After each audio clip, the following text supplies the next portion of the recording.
Yes, sir? It's the sheriff. Who? The wind carried secrets through Plainfield that autumn evening in 1956, and among them was a truth so grotesque that even the hardened investigators would spend sleepless nights trying to forget what they had witnessed. In a farmhouse where normalcy had died years before, where the scent of decay masked something far more sinister, a woman stood frozen in a doorway, staring at a dress that should never have existed. The fabric moved slightly in the draft, and in that moment she recognized the texture, the color, the unmistakable pattern of scars that had once belonged to her sister's skin. Before we continue, if you can still hear my voice, it means you haven't looked away. Subscribe now, not for entertainment, but to see what others are too afraid to know. What happened in that farmhouse would become the foundation for every nightmare that followed, every whispered story about the darkness that lives in ordinary places, waiting for the right moment to reveal itself. This is not just the story of Gein. This is the story of recognition, of the moment when evil stops hiding behind the mask of the mundane and shows its true face to those brave enough or cursed enough to see it. The year 1956 belonged to a different America, one where the atomic age had painted the sky with mushroom clouds and filled hearts with both wonder and terror. In Los Alamos, scientists were splitting atoms, while in Korea, young men were learning that war had evolved beyond recognition. The FBI was tracking communist sympathizers, and somewhere in the shadows, programs like MKUltra were beginning their exploration into the darkest corners of the human mind. It was an era when normal people did unspeakable things in the name of progress, when the line between civilization and savagery grew thinner with each passing day. The Cold War had created a climate of paranoia that seeped into every aspect of American life. Government facilities across the country were conducting experiments that would have been unthinkable just a decade earlier at psychiatric hospitals. From coast to coast, patients were subjected to treatments that blurred the line between therapy and torture. LSD experiments, electroshock therapy, sensory deprivation, and worse were all justified under the banner of national security and medical progress. In this atmosphere of sanctioned madness, individual cases of extreme behavior often went unnoticed or were quickly swept under the rug. The authorities had become accustomed to dealing with horrors that official reports would later describe as isolated incidents or unfortunate anomalies. But what they would find in Plainfield challenged even their expanded tolerance for the unthinkable. Plainfield, Wisconsin, existed in the heart of this contradiction, a farming community where neighbors knew each other by name, where church bells marked the rhythm of life, and where secrets festered behind closed doors like infected wounds. The town had a population of barely 800 souls, most of whom had lived there for generations, their roots running as deep as the corn that filled the surrounding fields. The Gein farmhouse sat on the outskirts of this supposed sanctuary, isolated by acres of dead cornfields and the kind of silence that seems to swallow sound before it can escape. The property had been in the Gein family since the early 1900s, passed down through generations of increasingly reclusive and disturbed individuals. Gein had lived there for decades, a quiet man who kept to himself, who spoke in soft tones when he came to town, who seemed harmless in the way that broken things often do. But the farmhouse itself told a different story to those who knew how to read the signs. The windows were always covered with newspapers, some dating back to the 1930s, creating a perpetual twilight inside. The smell that drifted from the property on certain winds was enough to turn stomachs and send people hurrying in the opposite direction. Local children were forbidden from walking past the Gein farm after dark, though their parents could never quite explain why. Ed Gein's mother, Augusta, had been a dominant figure in his life until her death in 1945. A religious fanatic who preached fire and brimstone while practicing cruelties that would have impressed the Spanish Inquisition. Augusta had systematically destroyed her son's ability to form normal relationships with other human beings. She had taught him that women were vessels of sin, that the human body was a temple that could be desecrated and purified through ritual, that death was merely another form of transformation. When Augusta died, Ed was left alone in the farmhouse, with nothing but her twisted teachings and an increasingly tenuous grip on reality. Neighbors reported that he could sometimes be heard talking to someone inside the house, carrying on lengthy conversations in which he would alternate between his own voice and a higher-pitched tone that sounded remarkably like his deceased mother. The autumn of 1956 brought an unusually early winter to Wisconsin. Frost appeared on windows in October, and the cornfields turned brown weeks before they should have. Local farmers spoke of omens, of livestock behaving strangely, of sounds in the night that didn't belong to any animal they recognized. At the Gein farm, these disturbances seemed more pronounced. Neighbors reported seeing lights moving through the farmhouse at odd hours, shadows passing by the newspaper-covered windows that seemed too tall and too thin to be human. Frank Schley, who owned the adjacent property, later told investigators that he had heard what sounded like machinery operating in the Gein farmhouse during the early morning hours. Not farm machinery, he was careful to clarify, but something more delicate, more precise. The sound reminded him of the sewing machines his wife used for her dressmaking business, but louder, more industrial, running for hours at a time. On November 15th, 1956, Bernice Warden disappeared from her hardware store in Plainfield. She was last seen serving a customer around noon,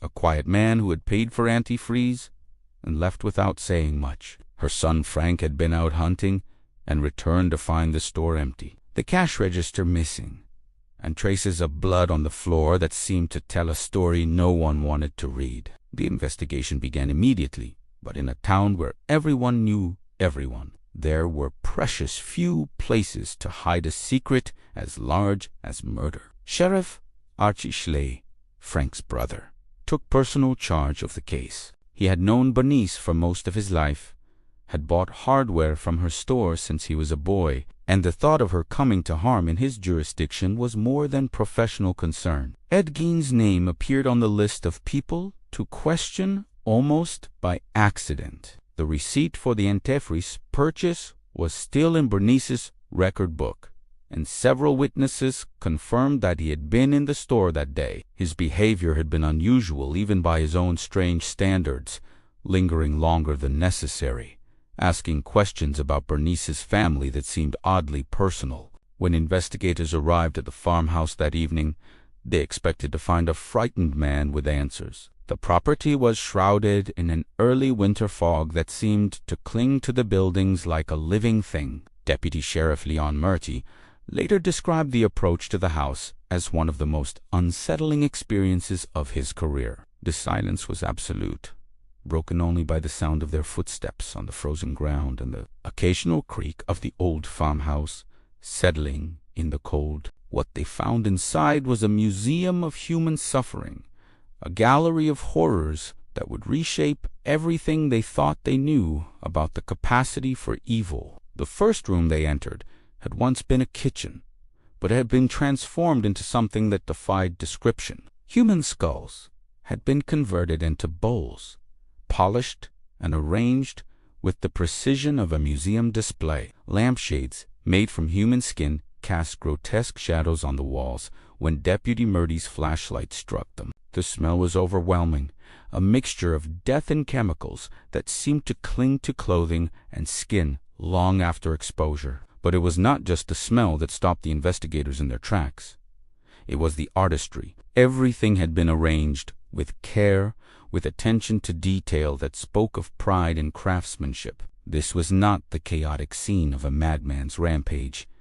This was the workshop of someone who took pride in their work. In the main room, they found a shoebox containing 9 death masks, each one carved from the face of a different victim. The preservation was so perfect that individual eyelashes were still visible, and the expressions on the faces seemed to shift in the flickering light of their flashlights. Deputy Murty would later swear that he saw one of the masks blink, though the official report attributed this to stress and poor lighting conditions. And hanging in the back room, dressed and displayed like a hunting trophy, was the decapitated body of Bernice Warren, suspended from the ceiling by rope threaded through her ankles. Her torso had been split open and emptied, cleaned with the precision of a professional butcher. The head was missing, and investigators would later find it in a paper sack in an adjoining room, the facial features carefully preserved. But perhaps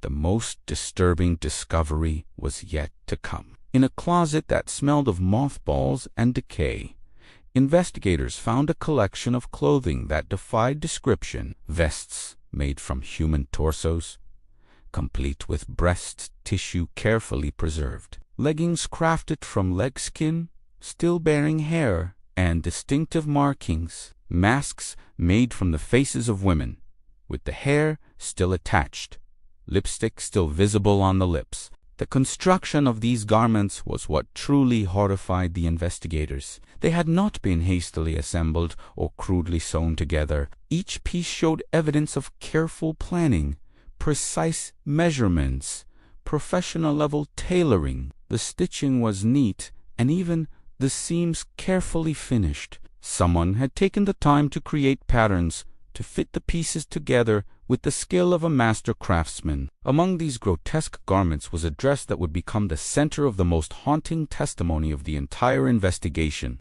It was carefully hung on a wooden hanger, preserved with the same care that a collector might show to a priceless antique. The fabric was supple and well-maintained, treated with chemicals that had prevented decay while maintaining flexibility. But most disturbing of all were the distinctive scarring patterns that decorated its surface, marks that would soon be recognized by someone who had been searching for her missing sister. If you're still here, it means you're one of the few who search for truth in the dark. Subscribe, because stories like this don't stay online for long. Mary Henderson had been searching for her sister Catherine since the previous spring. Catherine had left home one morning to visit a friend and simply never returned. She was 23 years old, a school teacher who was loved by everyone who knew her, and her disappearance had torn the small community apart. Mary had organized search parties, posted flyers, and spent her life savings hiring private investigators. But Catherine had vanished without a trace. The police had investigated thoroughly, but with no body and no witnesses, the case had grown cold. Detective Robert Hayes, who had been assigned to the case, had never given up hope, but after months of dead ends, even he was beginning to suspect that Catherine might never be found. The official theory was that she had been the victim of a random crime, perhaps killed by someone passing through the area, her body disposed of where it would never be discovered.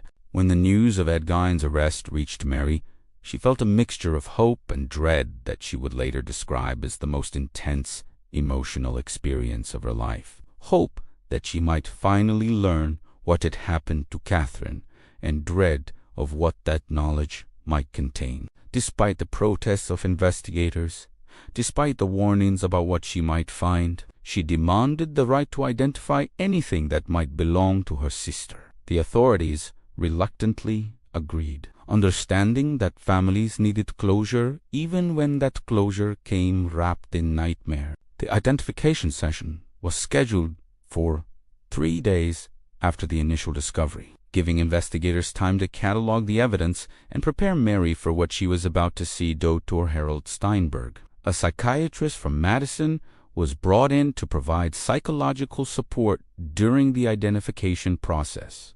The session took place in a sterile room at the Waupun State Hospital, where Gein had been transferred for psychiatric evaluation. The evidence was displayed on tables covered with white sheets, each item carefully labeled and documented. The room smelled of disinfectant and formaldehyde, a clinical odor that somehow made the grotesque nature of the evidence even more disturbing. Mary entered the room, accompanied by Dr. Steinberg and Detective Hayes. She had prepared herself for this moment as much as anyone could prepare for such a thing, but nothing could have readied her for the reality of seeing human beings reduced to objects, to trophies, to materials for construction projects. She moved through the collection with the methodical pace of someone trying to delay an inevitable recognition, examining each item with the careful attention of a detective.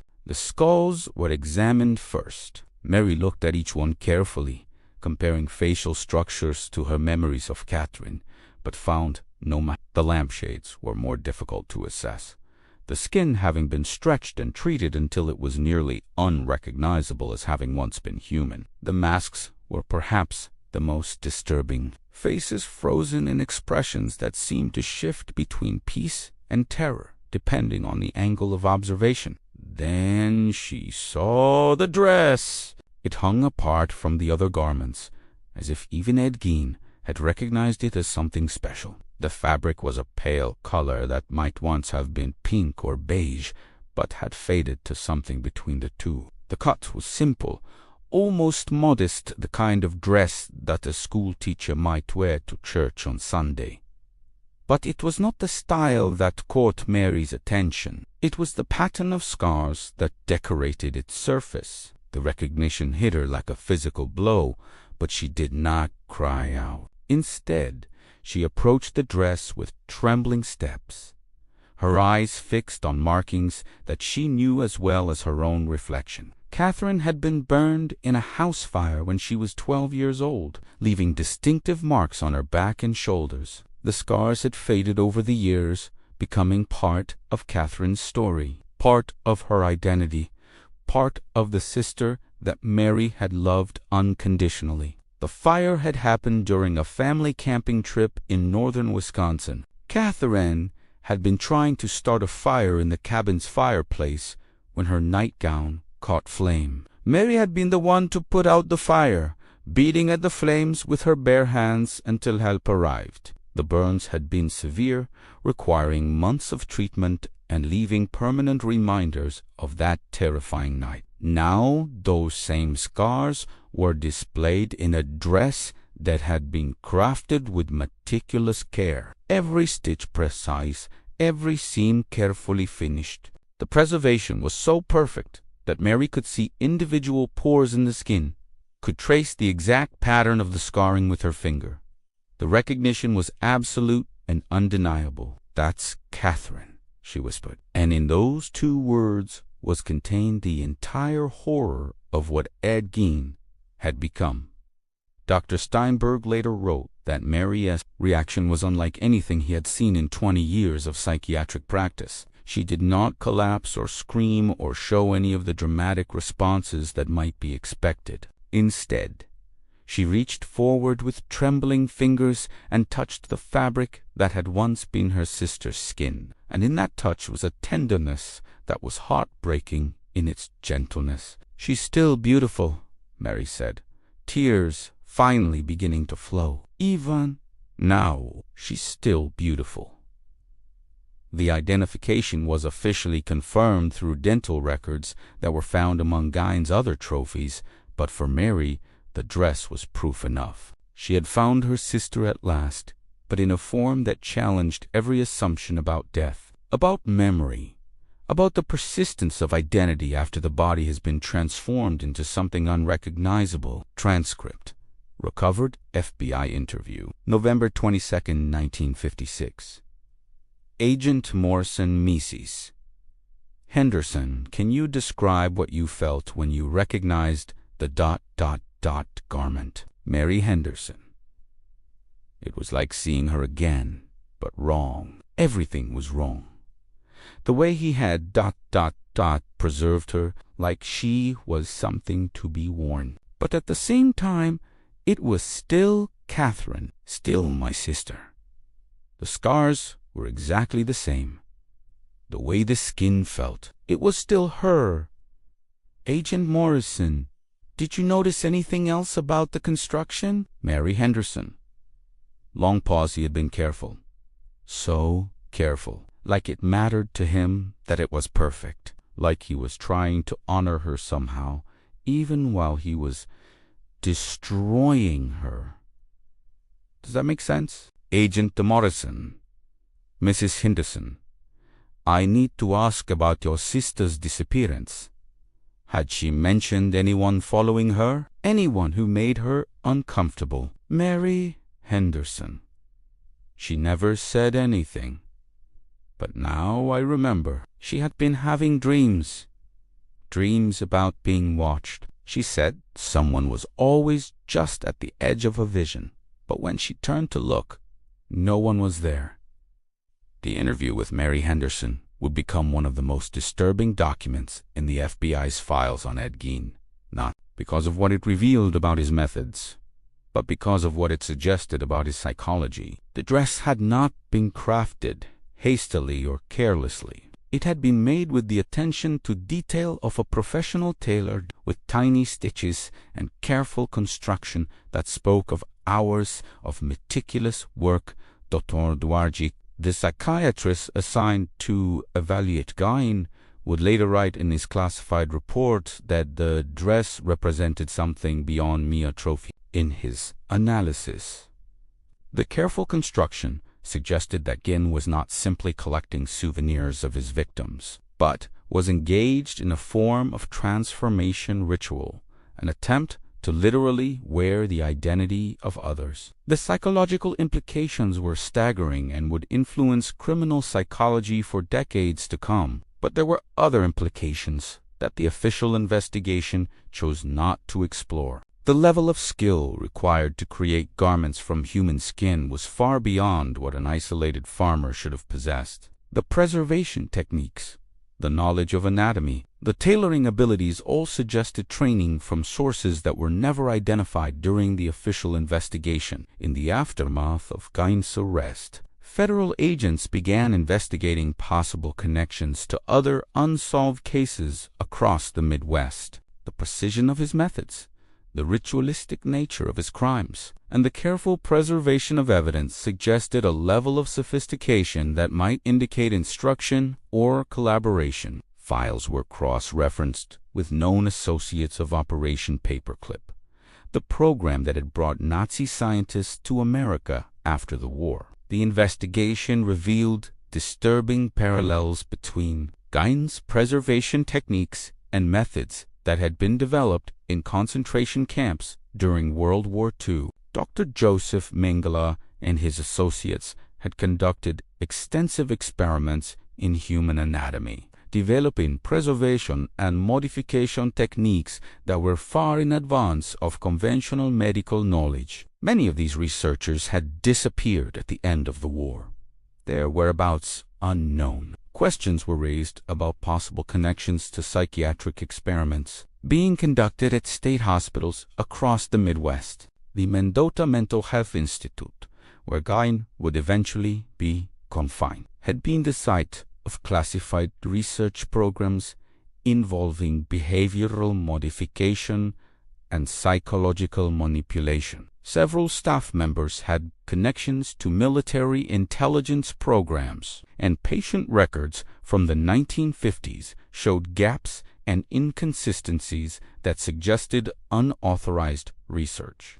The official investigation was thorough, but it was also carefully controlled. Certain evidence disappeared from the files within weeks of being catalogued. Witness testimonies were heavily redacted before being filed, and several key pieces of information were classified at levels that suggested national security implications far beyond a simple murder case. The dress that Mary Henderson had identified was photographed extensively from every angle, with detailed close-ups of the scarring patterns and construction techniques. But The original garment vanished from evidence storage within months of the arrest, replaced by a note that simply stated transferred to federal custody classified.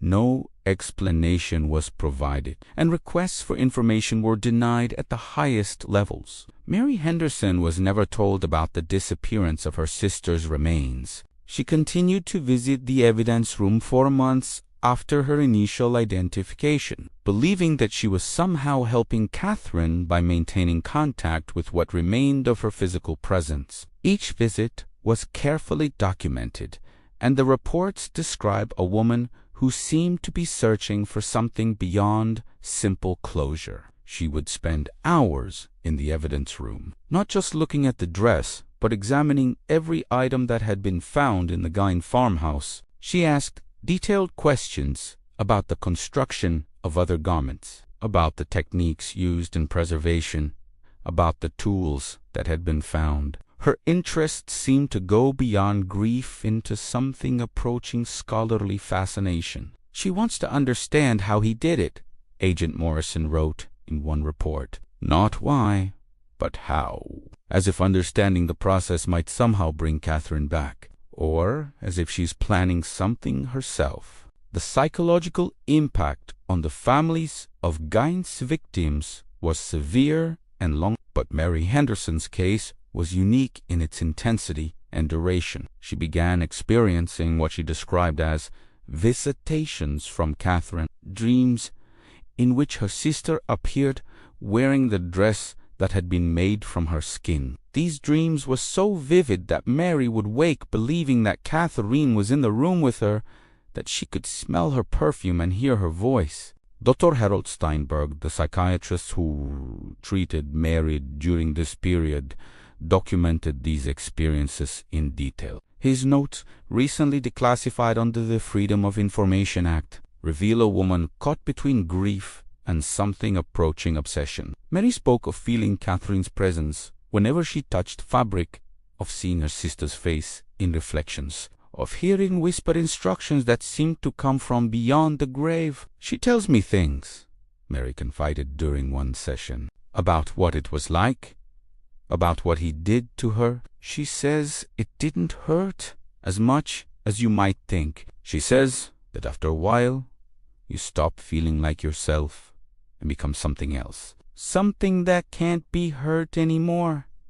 Dr. Steinberg was deeply troubled by these reports, not just because of what they suggested about Mary's mental state, but because of details that she provided about the construction of the dress that had not been included in any official reports. She described stitching techniques and preservation methods that only someone with direct access to the evidence could have known. When questioned about how she had obtained this information, Mary claimed that Catherine had told her during their nocturnal conversations. The phenomenon was not isolated to Mary Henderson. Other family members of Gein's victims reported similar experiences, leading Dr. Steinberg to theorize about what he termed psychic imprinting, the possibility that intense trauma could create connections between the living and the dead that transcended conventional understanding. His research was terminated abruptly in 1958, and his files on the subject were confiscated by federal authorities. The dress itself had become the center of increasingly strange occurrences at the evidence facility.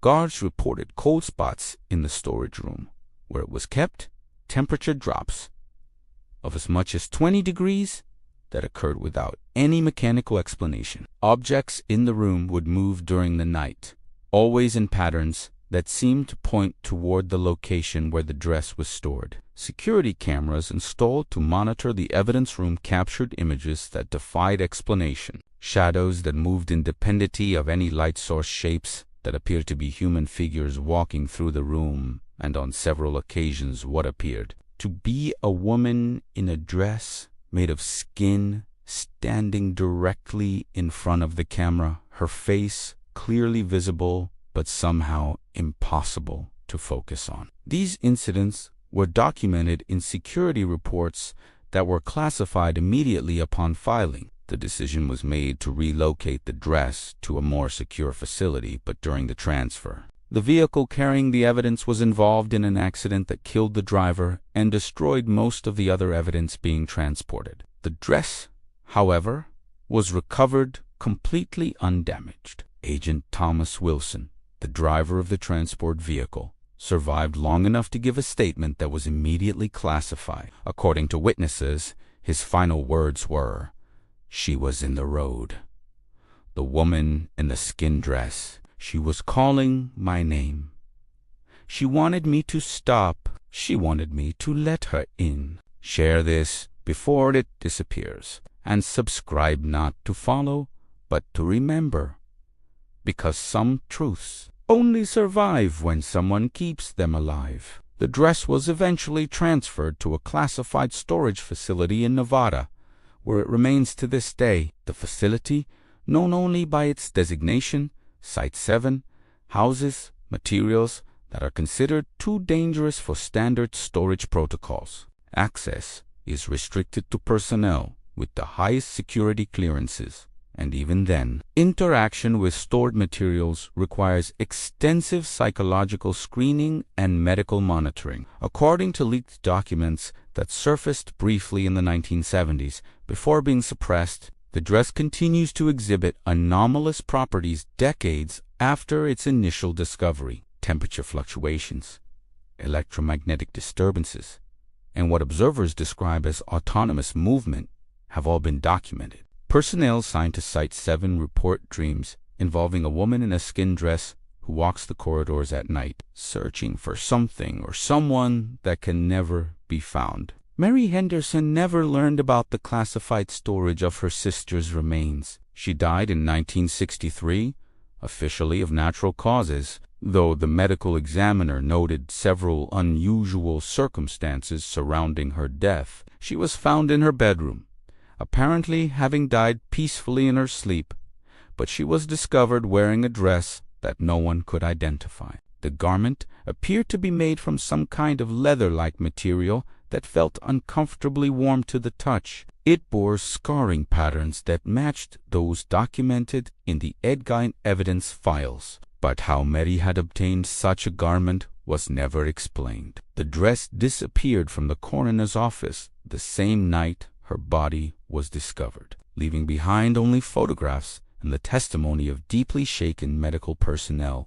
Detective Robert Hayes, who had worked on both Catherine's disappearance and the Gein investigation, was called to examine Mary's body. His report, filed with the local police department, describes a scene that haunted him for the rest of his career. Mary appeared to have died with a smile on her face, and, according to Hayes, she looked younger than she had in years, as if death had somehow restored her to an earlier time in her life. It was like she had finally found what she was looking for, Hayes wrote, like she had finally been reunited with her sister. The dress she was wearing, I've never seen anything like it. It looked like skin, but it moved like fabric. When I touched it, I could swear I felt a pulse. The investigation into Mary's death was brief and inconclusive. The official cause of death was listed as heart failure, but the circumstances surrounding the discovery of her body raised questions that were never satisfactorily answered. The mysterious dress, the expression of peace on her face, and the reports of strange phenomena in the days leading up to her death all suggested that something beyond natural causes had been involved. In the years that followed, other family members of Gein's victims would die under similarly mysterious circumstances, always peaceably, always with expressions of contentment that seemed inappropriate for the traumatic experiences they had endured, and in several cases they were discovered wearing clothing that could not be identified or explained, garments that seemed to be made from materials that were not quite fabric and not quite leather.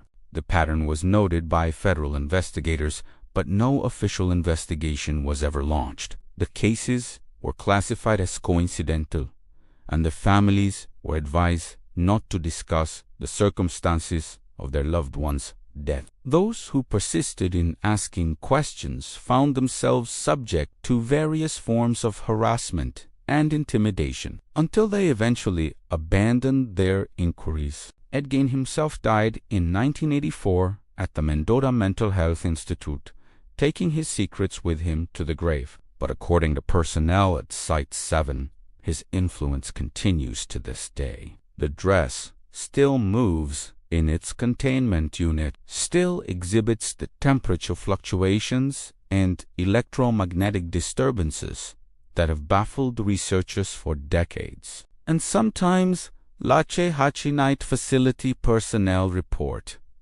hearing the sound of sewing machines operating in empty rooms. The official files on the Gein case were sealed in 1985 with a classification level that ensures they will remain closed for at least another 50 years. The stated reason is national security, but those familiar with the case understand that some secrets are kept not to protect the living, but to prevent the dead from finding their way back to the surface. The story of Mary Henderson and the dress made from her sister's skin represents something more than a simple case of murder and recognition. It speaks to the persistence of human connection beyond death, to the refusal of love to accept the boundaries that separate the living from the dead. In that moment, when Mary touched the fabric that had once been Catherine's skin, she became part of a pattern that had been established long before Gein was born and would continue long after his death. Some say it was coincidence that brought Mary face to face with her sister's transformed remains. Others believe it was part of something much older and far darker, a cycle of connection and recognition that transcends individual cases and points to possibilities that challenge everything we think we know about the nature of consciousness,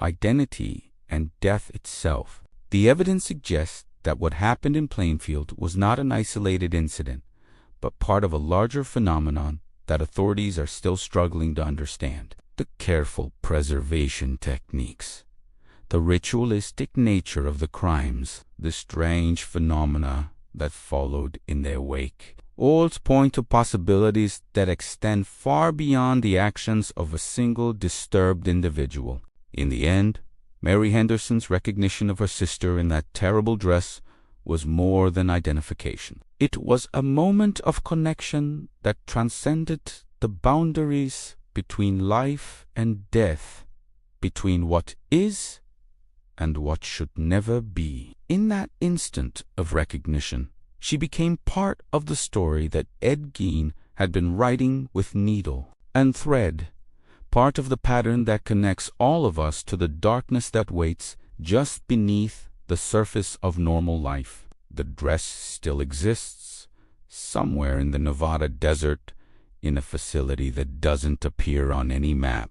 It still carries the scars that identified Catherine Henderson, still holds the memories of a sister's love and a killer's obsession, and, according to those who guard it, it still waits for someone to recognize it, to understand what it represents, to complete the connection that began in a Plainfield farmhouse in 1956.